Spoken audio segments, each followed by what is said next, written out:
ከኢሳያስ አፈወርቂ ጋር አብረው ጠቅላይ ሚኒስትር አብይን መጣል የሚፈልጉ ጄኔራሎች አሉ ሲሉ በግልጽ ተናግረዋል እና የኢትዮ ኤርትራ ጦርነት ስጋትም ደግሞ እንዳለ ይናገራሉ አቶ ጌታቸው ረዳም የዚህ ስጋት ተጋሪ ናቸው ምክንያቱም ጦርነቱ ከተፈጠረ የጦር ሜዳ የምትሆነው ትግራይ ናት ከሚል ስጋት ነው ግን አሁን እርስ በርሳቸው ካለው ፍጥጫ በተጨማሪ ደግሞ እነዚሁ ጄኔራሎች ከኢሳያስ አፈወርቂ ጋር ሆነው ዶክተር አብይን ለመጣል የሚሰሩ አሉ ብለው ጻድቃን ገብረትንሳኤ ተናግረዋል አንደኛ የሁለቱ ዋት ጦርነት ወደ አይቀሬነቱ እየገባ ያለ ነገር አለ ምክንያቱም ባለፈው ሳምንት እንደዚሁ የመፈንቅለ መንግስት ከሁለት ቀን ከሶስት ቀን በፊት የመፈንቅለ መንግስት ሙከራ ለማድረግ አሲረው ጫፍ ላይ ደርሶ ለሊት እኩለ 6 ሰዓት ላይ እናረጋለን ሲሉ ቀን 11 ሰዓት 12 ሰዓት ላይ ነው ጉዳዩ መረጃው አፈትልኮ የወጣውና በትግራይ በኩል ሊካሄድ የነበረው መፈንቅለ መንግስት ሙሉ ለሙሉ እንዲቋረጥ ተደረገው አንደኛ አሁንም ደብረጽዮን ገብረ ሚካኤል መግለጫው ተጠዋል መሰረተ ቢሰገዳ ነው ክልከላ ነው የሚል እንደማይፈጸም ያወቁት እንደ አይነት ተዛዞችን ማውጣታቸው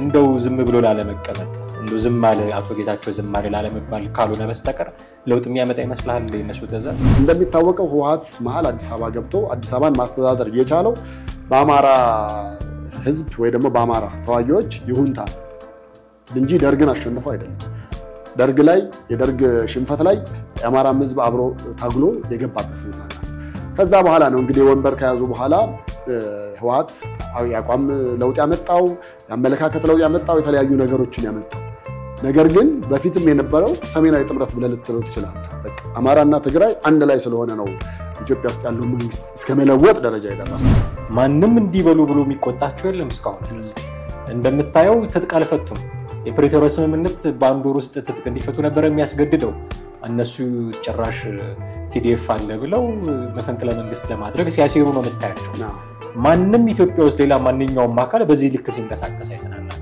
የትኛውም አካል ማለት ነው ፓርቲም ይሁን አይሁን ታጣቂ ድርጅትም ይሁን አይሁን የፈለገውን እያደረገ ያለ ድርጅት ነው ምንድነው የሚሰራው ፌደራል መንግስቱ በዚህ ልክ ምን እስኪሆን ነው የሚጠብቀው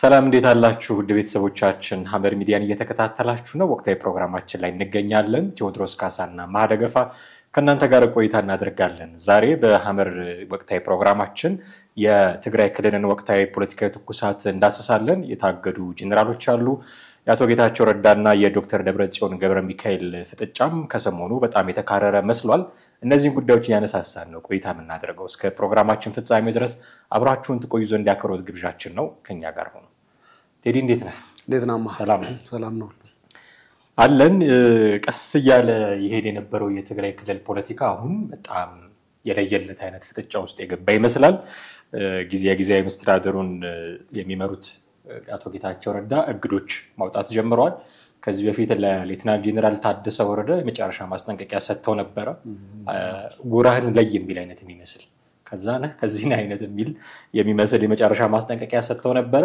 አሁን ክልል ውስጥ እየተደረጉ ያሉ አንዳንድ ወረዳዎች ዞኖች ላይ አስተዳዳሪዎችን በግድ በኃይል ማንሳት ማህተም የመንጠቅ ሁኔታዎች ይታያሉ እነዚህ ሁኔታዎች አፍጥጠው ሲመጡ ጄኔራሎችን ደግሞ ማገድ ጀምረዋል አቶ ጌታቸው ረዳ ለዚህ ደግሞ እግድ ይሄ እግድ መሰረተ ቢስ ነው የሚል መግለጫ የመልስ ምት ደግሞ ዶክተር ደብረጽዮን ገብረ ሚካኤል ሲሰጡ ሰምተናል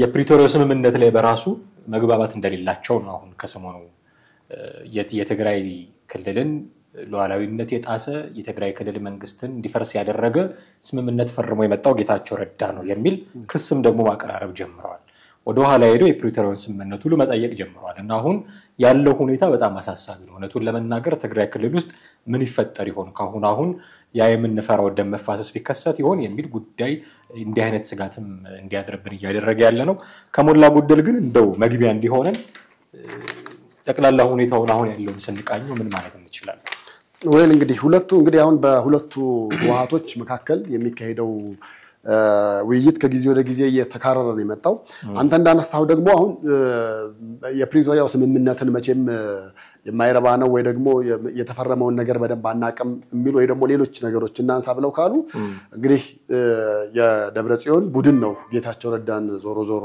የሾመውም ወይ ደግሞ እነሱን ወክሉት ሊደራደር ሄደው ያደረገው ራሱ ነው በራሱ ስለሆነ ይሄንን ነገር እንግዲህ ምን ተብለህ ማንኛቸው ላይ ይሄ ነገር ትክክል አይደለም የሚለው ነገር ለመፍረድ ትንሽ የሚያስቸግር ነገር ያለው ይመስላል። ያም ሆነ ይሄ ግን እንግዲህ ህወሓት ዞሮ ጌታቸው ረዳን መርጦ ይሆነኛል ብሎ ይሆነኛል እንደራሴ ብሎ ነው ይሾመው። በቃ እንደራሴ ሆኖ ጉዳዩን ያስጨርስልኛል፣ እንደራሴ ሆኖ ይደራደርልኛል፣ ጥቅሜን ያስጠብቅልኛል ብሎ ይናከው። ከዛ በኋላ ሊነሱ የሚችሉ ነገሮች ውሃ ያነሱ ወይም ደግሞ እንደው ለጸብ እንደመነሻ ነው ብለህ ልትላቸው ትችላለህ። በመነገራችን ላይ ባለፉት ሳምንትም ከትግራይ አካባቢ ወጡ ከነበሩት መረጃዎች በጣም አብላጫዎቹና ብዙዎቹ ጌታቸው ረዳን በስልጣን እንደማይፈልጉት አድርገው መናገራቸው ነበረ። እነ ሞንጆሪኖን ብትል በመግለጫቸው ሲናገሩ የነበሩት እሱ ነው። እነ ደብረጽዮንን ብትል እሱ ነው። እነ ደብረጽዮን አሁን ላይ ሌላ ተጨማሪ የሆነው ነገር የፕሪቶሪያው ስምምነት ላይ መደረጉ አግባብ እንዳልሆነ መናገራቸው ነው። ያም ሆነ እንግዲህ አሁን እዚህ ላይ ምናልባት የጌታቸው ረዳ የበላይነትና እንደዚሁም ደግሞ በፌደራል መንግስት በኩል ያለው ቅቡልነት ከፍ ያለ ሲመጣ እንደገና በህዝቦቹም በአብላጫው ትግራዋይ ጌታቸው ረዳን ብዙዎቹ እየተቀበሉት ናቸው ያሉት። ይሄንን ደግሞ ማሳያ ሊሆን የሚችለው ምናልባትም ከጦሩ ከቲዲኤፍ ጦር ውጪ ያለው በህዝቡ ህወሓት በአዲስ አመራር መተካት መቻል አለበት ብለን ካነሳን አንደኛው ሊሆን የሚችለው ጌታቸው ረዳ ህወሓትን እንዲወክል ማድረግ ወይ ደግሞ የህወሓት የበላይ አዛዥ ሆኖ ያለውን ነገር በሙሉ በሱ በኩል እንዲሄድ ማድረግ ነው። በሌላም በኩል ደግሞ እንግዲህ በውጪ ዳያስፖራው አካባቢ የሚያሉ የትግራይ አንቂዎች ብለን የምንላቸው አሉ። የትግራይ አንቂዎቹን በሙሉ እያንዳንዳቸውን ከቴዎድሮስ ጸጋይ ጨምረህ ሌሎቹንም እና አሉላንም ሁሉንም እያንዳንዳቸውን 1 2 3 ብለህ ብትጠራቸው ሁሉም ጌታቸው ረዳን በአብላጫው ፐርሰንት ይቀበሉታል። የማይቀበሉት እንደውም እነ ሞንጆሪኖንና እነ ደብረጽዮንን ነው። ምክንያቱም በቃ አርጅተዋል እነኚህ ሰዎች ይበቃቸዋል። አዲስ አመራር ለመተካትም ዝግጁነት አልታየባቸውም ነው። እንደው ታየባቸው ከተባለ እንኳን ቢያንስ ጌታቸው ረዳን መቀበል መቻል ነበረባቸው ነው። እና በእነዚህ ጉዳይ ላይ የተነሱት ነገሮች ትግራይን በዛም ሆነ በዚህ ወደ ጦርነት ውስጥ ሊከቱ የሚችሉ እያንደረደሩ ያሉ ሁለት ነገሮች አሉ።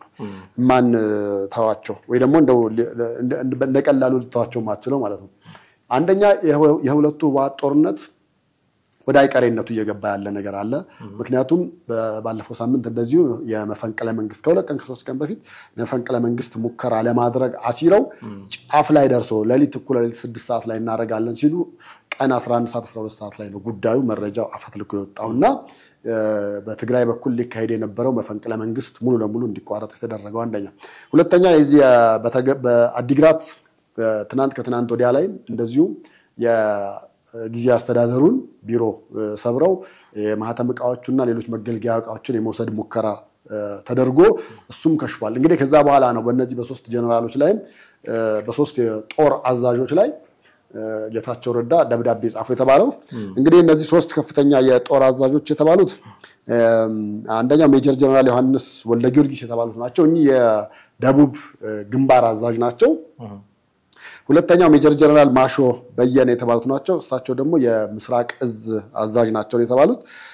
ሌተናል ጀነራል ምግበይ ኃይሌም እንደዚሁ ታገዱት የከፍተኛ የግንባር ጦር አዛዦች መካከል ይገኙበታል። ይሄ የሚያሳየው በመሐከላቸው ከፍተኛ የሆነ መካረርን እንዳለ ነው። ከመጋቢት 1 ጀምሮ እንግዲህ ላልተወሰነ ጊዜ እነኚህ ሶስት የከፍተኛ የጦር መኮንኖች ታግደዋል። ይሄ እንግዲህ ደብዳቤው ደግሞ ለሜጀር ጀነራል ታደሰ ወረደ ተልኮላቸዋል።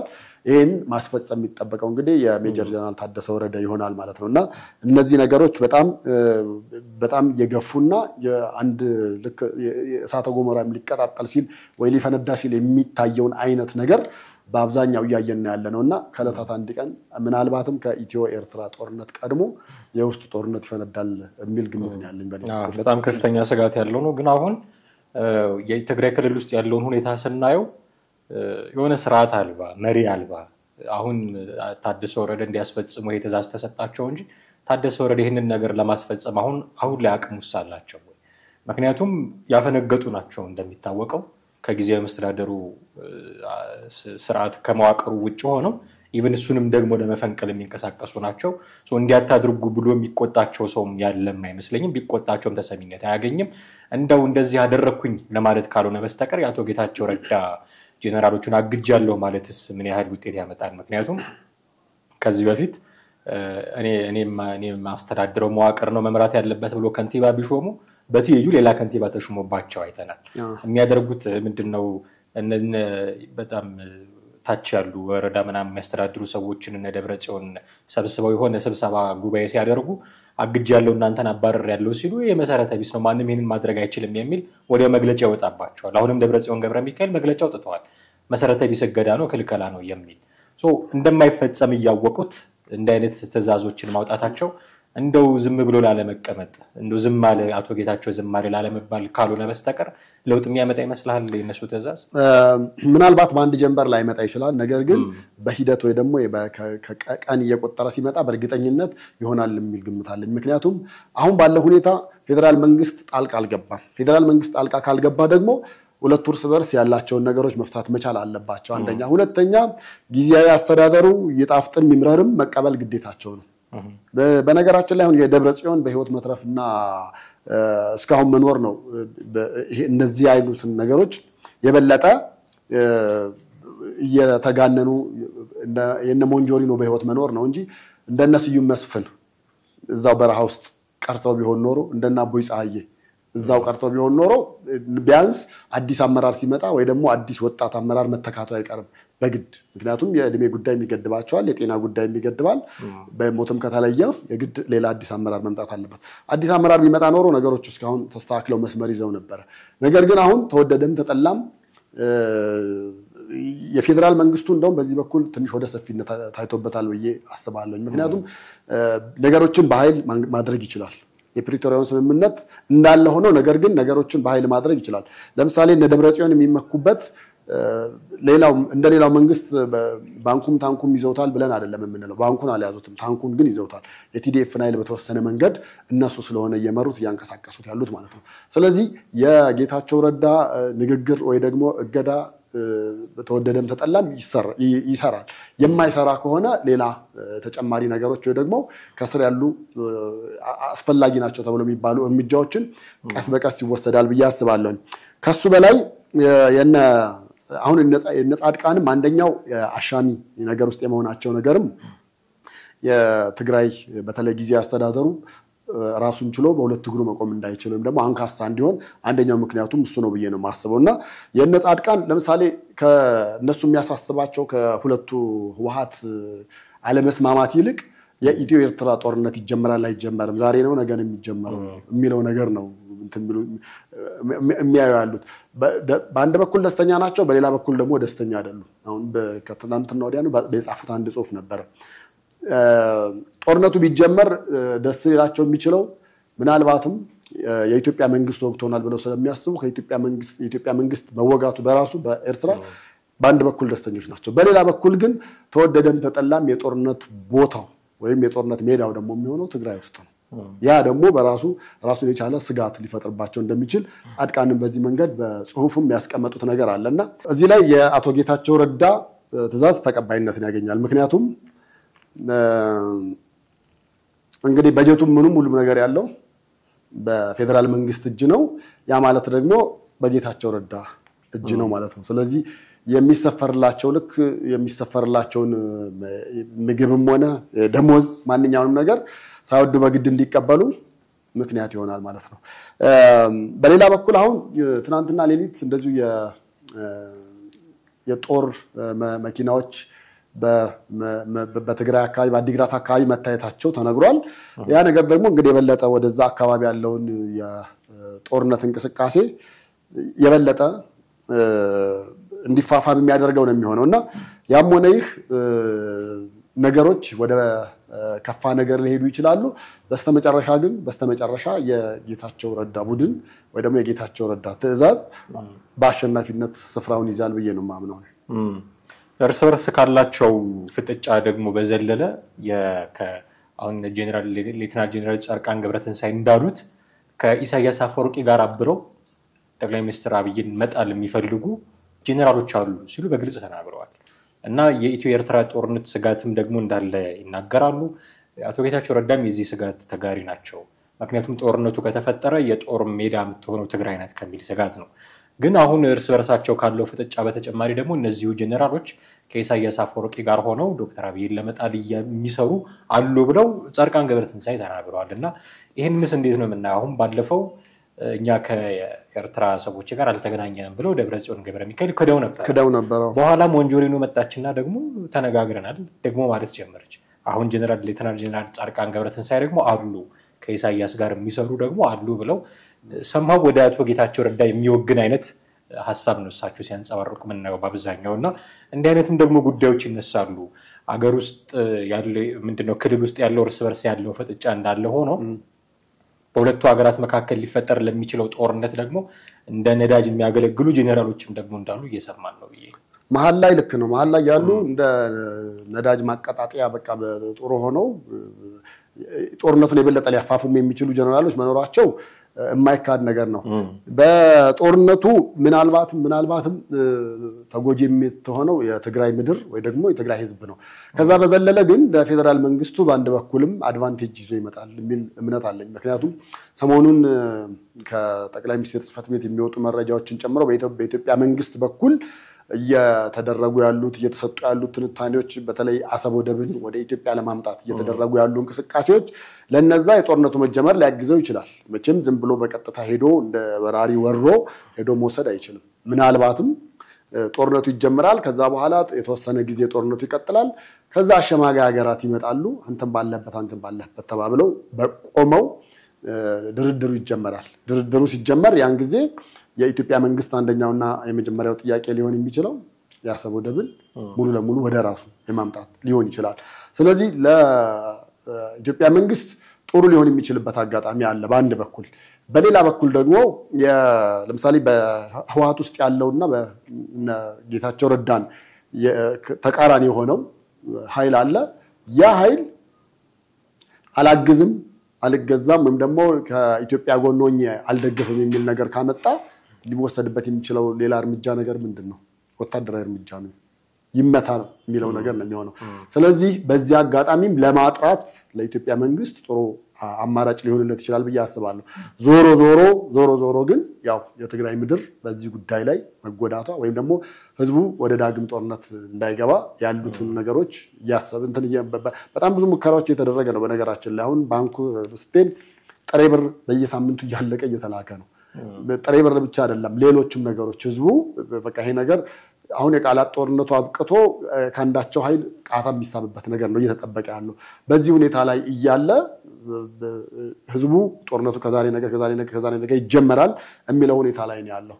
ዞሮ ወይ እርስ በርሱ ይሆናል፣ አለዛ ደግሞ የኢትዮ ኤርትራ መጀመሩ የማይቀር ነው። ስለዚህ አሁን ጻድቃን የሚሉትን በዛም ብለው ምንም ቢሉ አንድ ሚሽን ይሰጣቸዋል። ያን ሚሽን ካልተወጡ ደግሞ ሌላ እርምጃ የኢትዮጵያ መንግስት ለመውሰድ እንደውም እንደ ጥሩ አማራጭ መንገድ ይሆናል ብዬ ነው የማስበው። የዚህ ጉዳይ ክፋቱ አሁን ከክልሉ አልፎ ሌሎች ቦታዎችን ሲነካካ የኤርትራን ጉዳይ ብቻ አይደለም የሚነካው። አጎራባች ደግሞ ክልሎች አሉ። በተለይ ደግሞ አማራ ክልል አለ። ከአማራ ክልል ጋር የሚያወዛግባቸው መሬቶች እንዳሉ ይታወቃል። ራያና ወልቃይት የሚባሉ የነሱ ጉዳዮች እና ከፋኖ ጋር ደግሞ ለማበር የሚደረጉ ጥረቶች አሁን የፋኖ አቋም ይታወቃል። ይታወቃል ለማለት ሊያስቸግር ይችላል የተለያዩ ስለሆኑ። ግን በአብዛኛው የምናየው አሁን ማህበራዊ ሚዲያው ላይ ሲዘዋወር የምናየው ጉዳይ በምንም አይነት መልኩ ይሁን ከኤርትራም ጋር ጦርነት ውስጥ ይግባ ከሶማሊያ ጋር ከመንግስት ጋር እንደማይቆሙ እንደ አይነት መግለጫዎች ነው ሲሰጡ የምናየው። ይሄ ማለት ህወሓትም አሁን ከፌደራል መንግስቱ ጋር ተመሳሳይ አይነት ግጭት ውስጥ ቢገባ ከነሱ ጋር የማበር ደግሞ ሌላ አይነት አማራጭም ሊኖራቸው ይችላል። ግን አብረው ደግሞ እንዳያብሩ የሚያደርጓቸው አወዛጋቢ መሬቶች አሉ፣ ወልቃይት ራያ የሚባሉ። እንደውም ሰሞኑን አቶ ገዱ አንዳርጋቸው በንግግር መፍታት አለብን ይህንን ጉዳይ መወያየት መቻል አለብን የሚል ምክር ሐሳብ ሲያቀርቡ ሚስቴን ቀምታችሁኝ እንዴት ነው ከእናንተ ጋር መደራደረው እያሉ እነ ስታሊን ገብረስላሴ እንዲህ አይነት ጉዳይ ሲያነሱ ነበር። ስለዚህ ምንም አንድ ቢሆኑ አንድ ላይ ያደርጋቸው የሚችል ወልቃይት የሚባል መሬት አለ። ግን የጋራ ጠላት ብለው የሚያስቡት መንግስት ደግሞ ስላለ አንድ ደግሞ ሊሆኑ ይችላሉና ከኤርትራ ጋር ካላቸው ግንኙነት በተጨማሪ አሁን እነዚህ ጄኔራሎች ከኤርትራ ጋር ተገናኙ አብይን ለመጣል ይሰራሉ ከሚለው ንግግር ባለፈ ከፋኖስ ጋር የሚኖራቸው ግንኙነት እንደ ክልል ከአማራ ክልልስ ጋር ሊኖራቸው የሚችለው ግንኙነት እንዴት ሊቃኝ ይችላል ብለህ ታስባለህ? መጀመሪያ እነኚህ በጋራ ቁጭ ብለው ያወሩ ወይም የተወያዩ ኃይሎች አይደሉም። ፋኖንም ብትመለከት ህወሓትንም ብትመለከት የኤርትራውንም ኃይል ብትመለከት እነዚህ በሙሉ ቁጭ ብለው ያወሩ አይደሉም። ገና በስማ በለው ወይ ደግሞ በመግለጫ ነው እየተግባቡ ያሉት።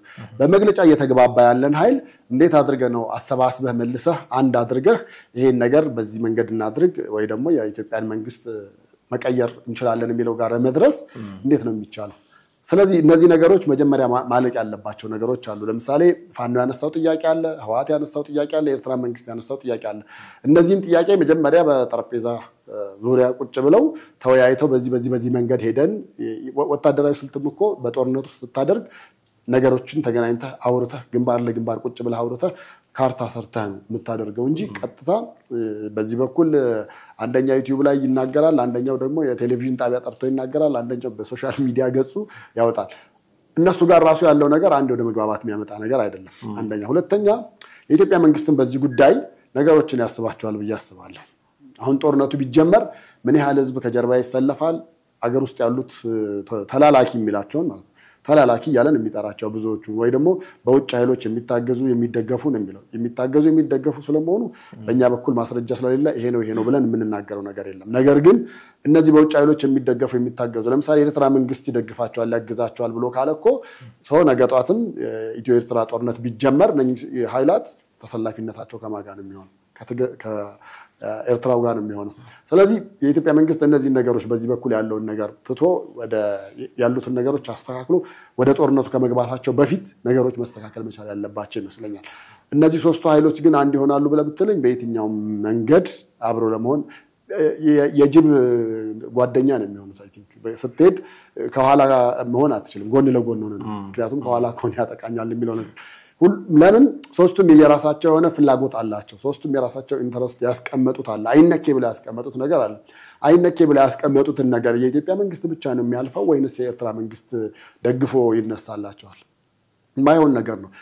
ይሄን ደግሞ በተለያየ አጋጣሚም አይተነዋል ብዬ አስባለሁ። ለምሳሌ የህወሓት ወደ ጫካ ሲገባ የኤርትራ መንግስት ደስ ብሎታል አይደል? መጣ ምን አለ። ግን የተወሰነ ጊዜ ነው ከኢትዮጵያ መንግስት ጋር መቆየት የቻለው። መልሶ ያው ነገር መጣ።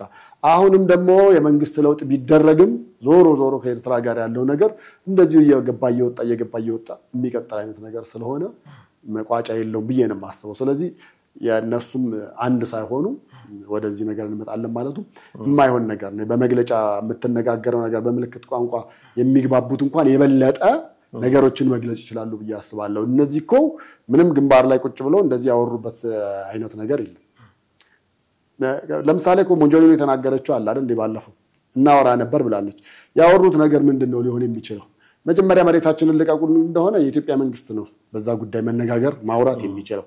ከዛ ውጪ በክልል ደረጃ ክልላዊ መንግስት ነው እንጂ ፌደራል መንግስት አይደለም። ያን ያህል ፓወር የለም። ስለዚህ እነዚህና ሌሎችም በርካታ ነገሮች ተደምረው አንድ ሆነው በጦርነቱ ይሳተፋሉ የሚል ግምት የለኝም፣ እምነትም የለኝም። አሁን ከመብራሪያ እንደተረዳሁት አትሊስት ቁጭ ብለው አልተነጋገሩም እና አቋም መያዝ ቸግራቸዋል። ምክንያቱም ሁሉም በየመግለጫው ወይ ደግሞ በሆነ አጋጣሚ መልእክት የሚመስል ነገር ከመስደድ ባለፈ ቁጭ ብለው ይሄን ብናደርግ ይሄን ጥቅም እናገኛለን የሚል የሆነ የጋራ አጀንዳ ሴት አላደረጉም ነው። ግን ቢያደርጉስ ይሄ ነገር ይሳካላቸዋል ወይ የሚል ደግሞ ጥያቄ ማንሳት ያስፈልጋል። ሰሜናዊ ጥምረት እንደዚህ የሚባሉ ነገሮች ከሰሞኑ በጣም እየሰማን ነው። እነ መራራ ጉዲናና ዳውድ ኢብሳ የሽግግር መንግስት አይነት ጥያቄ ካነሱ በኋላ ይሄ ነገር የመጣው የሰሜናዊ ጥምረት ሰሜኖች መጡልህ ከሚል መንፈስ ነው። ስለዚህ ሰሜን አካባቢ የሆነ ጥምረት እየታየ ነው ብለው ማውራት የጀመሩ ሰዎች ነበሩ። እንዳልከው ቁጭ ብለው የተነጋገሩ አይደሉም። ይሄ ሰሜናዊ ጥምረት እውን ሆኖ ቁጭ ብለው ቢነጋገሩስ መፍትሄ ያመጣሉ ወይ? አሁን ብቻ አይደለም ከዚህ በፊትም የትግራይና የአማራ ልሂቃን መነጋገር አለባቸው የሚል ምክረ ሐሳብ የሚያመጡ በጣም በርካታ ሰዎች ነበሩ። ቁጭ ብለው ቢነጋገሩ ሪሊ ሊስማሙ ይችላሉ ወይ? ምክንያቱም ቅድም ያነሳናቸው መሬቶች ስቲል አወዛጋቢ ናቸው። ሁለቱም የኔ መሆን አለበት የሚል ጽኑ አቋም ነው ያላቸው። ሲሆንላቸው በኃይል ይወስዱታል፣ ሳይሆንላቸው ደግሞ ህገ መንግስቱ እንደዚህ ይላል እንደዚህ ይላል እያሉ ደግሞ እየጠቀሱ የነሱ ለማድረግ በጣም የማይፈነቅሉት ድንጋይ የለም። የትኛውንም አማራጭ ተጠቅመው የራሳቸው ለማድረግ ይጠራሉ። አሁን በለስ ቀንቷቸው ከአማራ ክልል ወገን ያሉ ሰዎች ነው ቦታውን ተቆጣጥረው ያሉት። ምናልባት የራያውን አካባቢ እርግጠኛ መሆን አይቻልም። ህወሓት ገብቷል ወጥቷል የሚባሉ ያልተረጋገጡ ወሬዎች ስለሚሰሙ የወልቃይቱ ግን እነ ኮሎኔል ደመቀ ዘውዱ ነው የያዙት በአማራ ክልል ነው ብለው አቋም አላቸው። እንደዛ የሚል በእርግጥ በጀት የለውም። ምክንያቱም በማን በኩል በጀት ይሰጠው? በትግራይ በኩል ይሰጠው? ትግራይ እያስተዳደረው አይደለም። በአማራ በኩል ይሰጠው? ህገ መንግስቱ እንደዛ አይደለም። ፌደራል መንግስቱ ችግር ውስጥ ገብቷል በጀት ለመልቀቅ። ስለዚህ አሁን ይነስም ይብዛም ወደ አማራ ክልል የተጠቃለለ ይመስላል። በኃይል ነው የተያዘው። ተነጋግረው የኔ ነው ያንተ ነው ተባብለው ተማምነው አይደለም። ያ የሰሜኑ ጦርነት መጣ፣ አጋጣሚውን ተጠቅመው ተቆጣጠሩት። እስካሁን በእጃቸው ነው ያለው። እነ ኮሎኔል ደመቀ ዘውዱ ነው እያስተዳደሩት ያሉት። ይሄ አሁንም ድረስ በሁለቱ ክልሎች መካከል ቀይ መስመር ሆኖ ሁልጊዜ በተገናኙ ቁጥር ሁልጊዜ የሆነ ችግር በተፈጠረ ቁጥር ወልቃይት ራያ ሳይባል ውሎ ያድርም እንደምታውቀው። አሁን ይሄ ሰሜናዊ ጥምረት መፈጠር አለበት ብለው እነገዱ አንዳርጋቸውም ሌሎች የትግራይ ልሂቃንም አክቲቪስቶችም ውጭ ያሉትም ሰዎች የሚያቀነቅኑት ነገር ሪሊ ቁጭ ብለው ቢነጋገሩስ? እስካሁን እሺ አንተ ያልከውን እንውሰድና ስላልተነጋገሩ ነው እንደው ዝም ብለው በመግለጫ ብቻ የሚወራወሯቸው መልእክቶች ናቸው። አብረን ልንሰራ እንችላለን ከፋኖም ጋር እንሰራለን ሲሉ ነበረ ደብረጽዮን ገብረ ሚካኤል። የጎጃም ፋኖ ቃል አቀባዩ ማርሸት ፀሐይ ህወሓት ዳግመኛ ይሳሳትም ቢሳሳትም እንኳን ጥይት አንተኩስበትም ብሎ እስከመናገር ደርሷል። እንዲህ የሚሞጋገሱት ስቲል በመግለጫ ብቻ ነው። መግለጫው ቀርቶ በስነ ስርዓት ፊት ለፊት ቁጭ ብለው እንደ አንድ ስትራቴጂክ ፓርትነር ቢነጋገሩስ ራሱ ሊስማሙ ይችላሉ እነዚህ ሰዎች የሚል ጥያቄ ግን ማንሳት አለ። እሱን ማንሳት እንችላለን። ነገር ግን እኔ አሁን አንተ ምን ታስባለህ ምን ትገምታለህ ብለህ ብትለኝ ቁጭ ብለው ካወሩ ሁሉን ነገር ማስተካከል እንደሚችሉ ከ100% በላይ ማረጋገጫዎች ማቅረብ ይቻላል። አንደኛው የመጀመሪያው በጦርነት ጊዜያት አንድና ጠላት ሊሆን ይችላል አብረህ ወደ አንድ አቅጣጫ የምትዘምት ከሆነ ወደ አንድ ዓላማ የምትሄድ ከሆነ መጀመሪያ እዚህ ጋር ያሉ ልዩነቶች ታስወግዳለህ ቁጭ ብለህ። ሁለተኛ ደግሞ ጥቅምህን በሚያስጠብቅ መልኩ ወይ ደግሞ ይሄ ዊን ዊን ብለን በሚንለው ወይ ሚቹዋል ቤኔፊት በሚንለው የጋራ ትርፍ የጋራ ጥቅም በሚኖረው ነገር ላይ ቁጭ ብለህ ታወራለህ። ለምሳሌ እኮ የኤርትራ መንግስት ከህወሓት ጋር ሆኖ ኢትዮጵያን ለመውጋት ወይ ደግሞ የኢትዮጵያ መንግስት ለመቀየር ሐሳብ ካለው መጀመሪያ እስከ ባድመ ያለውን መሬት ድረስ ልቀቅልኝ ከዛ በኋላ እንነጋገራለን የሚለው ነገር ይመጣል። ይለቃሉ። ከዛ በኋላ ቁጭ ብለው ነገሮችን ያወራሉ። ከዛ ወደፊት መምጣት ይችላሉ ማለት ነው። ሰሜናዊ ጥምረት የሚባለው ነገር ስኬታማ ይሆናል ወይ? አሁን ላይሆን ይችላል፣ ግን በሂደት ሊሆን ይችላል። ምክንያቱም ያለው አንድና አንድ አማራጭ እሱ ብቻ ስለሆነ ሊሆን ይችላል። ይሄን ሰሜናዊ ጥምረትን የጀመሩትም ያነሳሱትም አለዛ ሌላ ምንም አይነት አማራጭ የላቸው። እንደሚታወቀው ህወሓት መሃል አዲስ አበባ ገብቶ አዲስ አበባን ማስተዳደር የቻለው በአማራ ህዝብ ወይ ደግሞ በአማራ ተዋጊዎች ይሁንታ ነው እንጂ ደርግን አሸንፎ አይደለም። ደርግ ላይ የደርግ ሽንፈት ላይ የአማራ ህዝብ አብሮ ታግሎ የገባበት ሁኔታ ነው ያለው። ከዛ በኋላ ነው እንግዲህ ወንበር ከያዙ በኋላ ህወሓት ያቋም ለውጥ ያመጣው ያመለካከት ለውጥ ያመጣው የተለያዩ ነገሮችን ያመጣው። ነገር ግን በፊትም የነበረው ሰሜናዊ ጥምረት ብለህ ልትለው ትችላለህ። በቃ አማራና ትግራይ አንድ ላይ ስለሆነ ነው ኢትዮጵያ ውስጥ ያለው መንግስት እስከ መለወጥ ደረጃ የደረሱት። አሁንም በዛ መንገድ ካልሄዱ በምንም ተአምር ሁለቱም የፈለጉትን ማግኘት እንችላለን ብለው ቢሉም የፈለገ ቢወራጩም አይሆንም። ወይ ደግሞ ጠቅላይ ሚኒስቴሩ እንዳለው ጥይታችሁን ቁጭ አድርጋችሁ መታችሁ ከኛ ጋር አውሩ እንዳላቸው ሄደው ቁጭ አድርገው ማውራት ከዛ ጥያቄዎቻቸውን በምን አይነት አግባብ ሊመለስ እንደሚችል መጠየቅ ይችላሉ።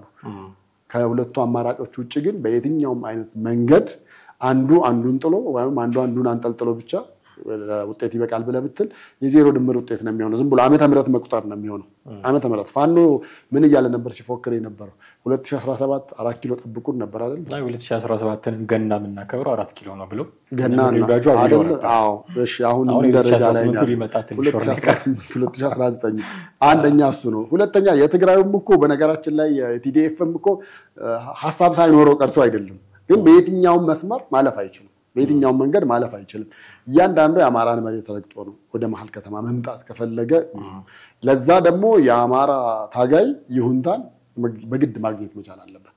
ያን ይሁንታ ካላገኘ ማለፍ አይችልም። አሁን ልክ እንደ አወዛጋቢ እንደሆኑት የሁለቱ ክልሎች መሬት አለ እንደነ ወልቃይት እንደነዛ ሆኖ እንደዚሁ አንዱ ባንድ ወቅት ይዛል፣ አንዱ ይለቃል፣ አንዱ ባንድ ወቅት ይዛል። በዛ መንገድ ነው በቃ ሊሄድ የሚችለው እንጂ አንድ እርምጃ መራመድ አይችልም በዛ መንገድ። ምናልባት የሰሜናዊ ጥምረት የሚለው ግን እነሱ እንዳሰቡት ወይ ደግሞ እንዲቁጭ ብሎ የማውራት እድሉ ካላቸው እኔ በልጥ የሚለውን ነገር ተተው ነገሮችን ወደ አንድ መስመር ካመጡ በተወሰነ መንገድ ፓወር ሊያገኙ ይችላሉ ብዬ አስባለሁ።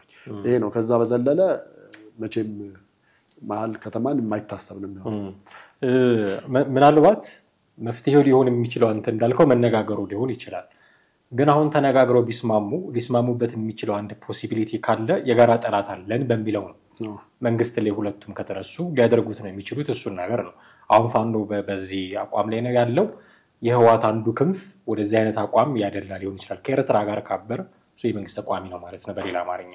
አሁን መንግስትና ኢትዮጵያና ኤርትራ ካላቸው የተቃቃረ ግንኙነት አንፃር ስለዚህ ይሄ ሰሜናዊ ጥምረት ሊፈጠር ከሆነ ምክንያታቸው የሚሆነው የጋራ ጠላት አለን የሚል አንድ የሆነ የሳሉት ነገር አለ ማለት ነው። ይሄንን ምክንያት አድርገው አብረው ከሰሩ ጥምረቱ ራሱ የሚሆነው ጊዜያዊ ነው ብዬ አስባለሁ።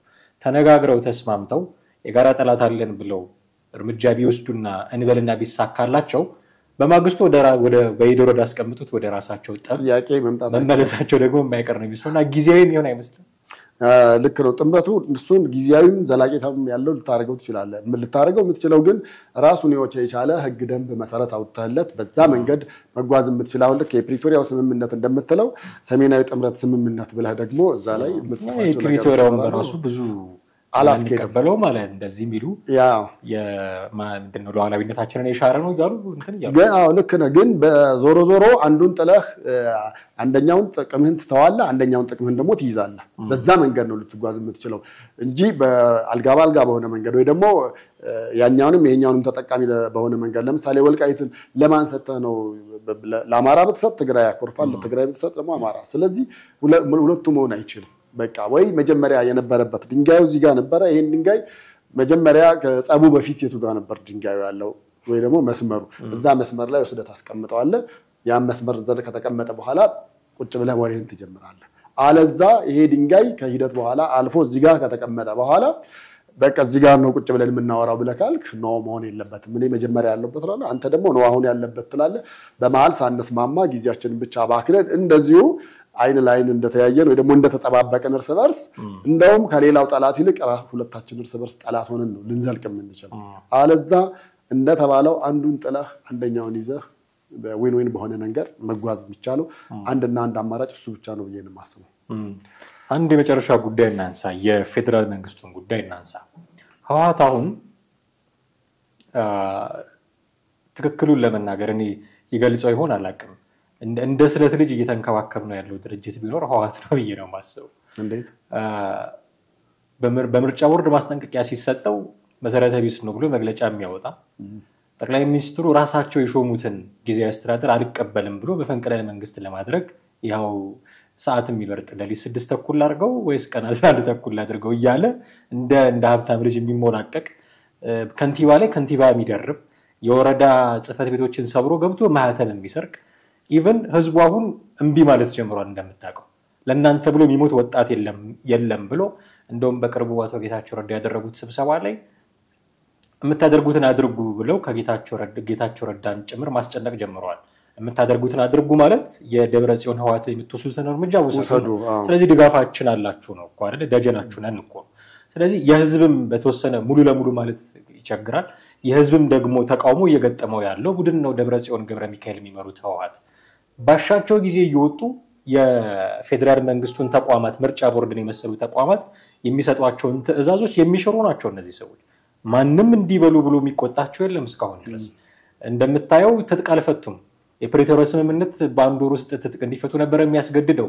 እነሱ ጭራሽ ቲዲኤፍ አለ ብለው መፈንቅለ መንግስት ለማድረግ ሲያሴሩ ነው የምታያቸው።